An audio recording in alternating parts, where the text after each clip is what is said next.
Hello, good morning guys. Ito po ang inyong Ate Babes. At for today's video po ay nandito tayo ngayon sa Marinduque. Iba naman ito. Sa probinsya po namin ito. At dumating nga po ako kahapon para sa death anniversary ng tatay ko na gaganapin sa linggo. Actually, ngayon po siya namatay ngayong araw. Kaya lang po dito sa amin sa probinsya ng Marinduque ay nakagawian na hindi sa mismong araw ipagsa-celebrate ang kamatayan. At ang inyo pong Ate Babes ay maglilinis muna dito sa paligid-ligid. Dahil kagigising ko lang po, ngayon po ay 7 o'clock na in the morning at napakainit na po dito sa Marinduque. Ayan mga ka-babes. At simulan na po natin. Mag-umpisa ko dito sa labas. Magwawalis-walis po tayo dahil yung harapan namin ay mapuno. Marami po ang nalalaglag na dahon-dahon dito sa harapan. Kahit na kawawalis lang din po ito ng mga kapatid ko, hindi naman nila pinababayaan ang bahay namin kahit wala pong tao. Actually, wala pong tao dito, kundi yung aking palaki namin na 13 years old. Wala po siya ngayon, pumasok na po siya. At dahil aking naman pong pamangkin ay tumutulog-tulog dito. Yun lang po paminsan-minsan. Ang inyong Ate Babes, pag nag-retired ay dito na po maninirahan. Kaya lang, hindi pa po yun, matagal pa.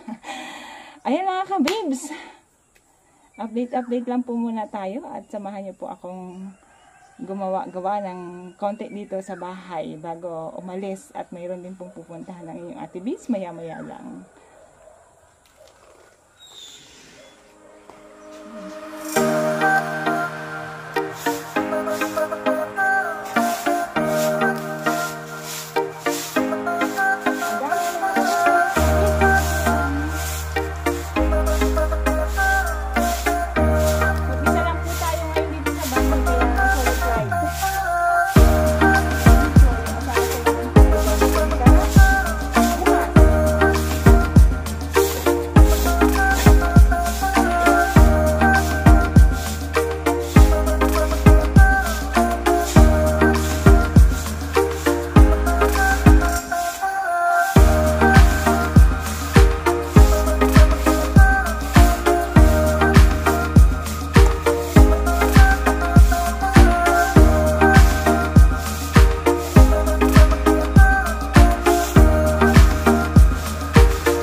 pa po dun sa kabila. Sa totoo lang, kanina po ay nagwalis na rin po ako dun sa kabila. Dito lang po kasi wala akong mapaglagyan ng cellphone dun. Kaya dito lang ako nagkaroon ng video.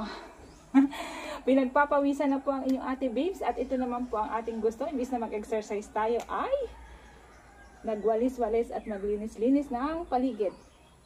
Kung mapapansin niyo po ay dati po dito sa amin, yung sa harapan namin, nung ang tatay ko ay buhay pa, at saka mayroon pa kaming kasama dito, ito pong harapan ng bahay namin ay puno ng halaman, may mga halaman po yan.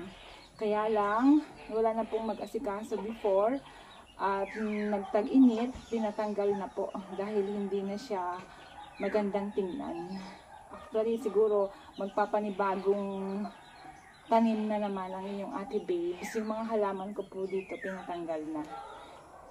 Sobrang init po nung nakaraan, wala ring mag-alaga, hindi na masyadong didilig, at saka kahit naman po yung mga puno dito talagang natuyot nung tag-init. Kaya ito po, natanggal po yung mga halaman dito. Mga kabibs, ito po ang aming probinsya sa Marinduque. Mga kabibs, at tapos na tayo magwalis-walis dito. Yun, tingnan nyo naman po yung aking paligid. walang halaman, tinanggal yung mga halaman. Napakadami pong puno dito, green na green, oh. Ayan, green na green po dito, palibot po ng mga halaman. Yan po yung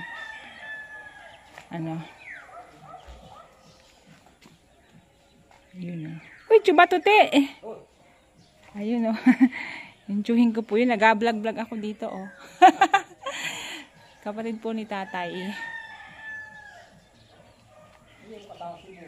Ay, masunod po yun mamaya. Bukas po ang dating.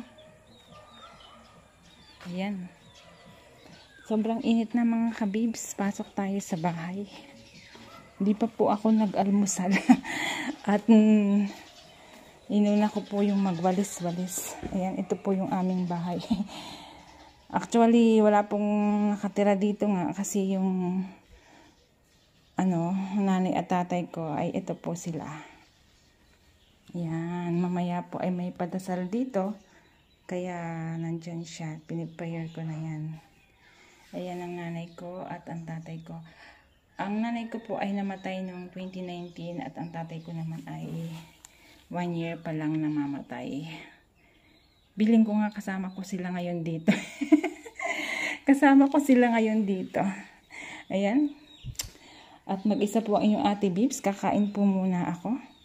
Alam nyo, may pinrepare po ditong pagkain yung aking bata. Ayan, oh. Not bad. Almusal daw po ni mami niya. Ay nako, may coffee maker pero hindi naman tayo nagkakape. Actually, lalagain ko sana yung saging na yan kanina. Kaya lang, hindi ko na nagawa. Ang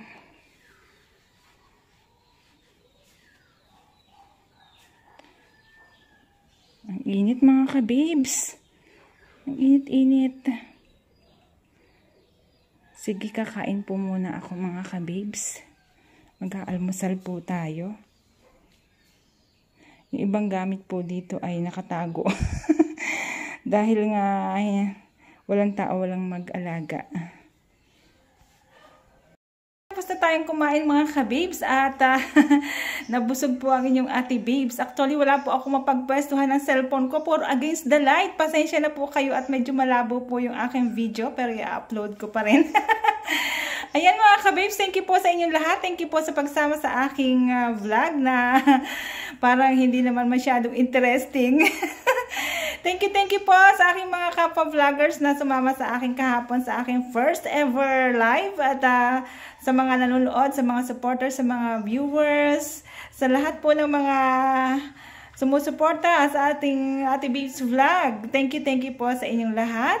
God bless po. Good morning. And thank you talaga.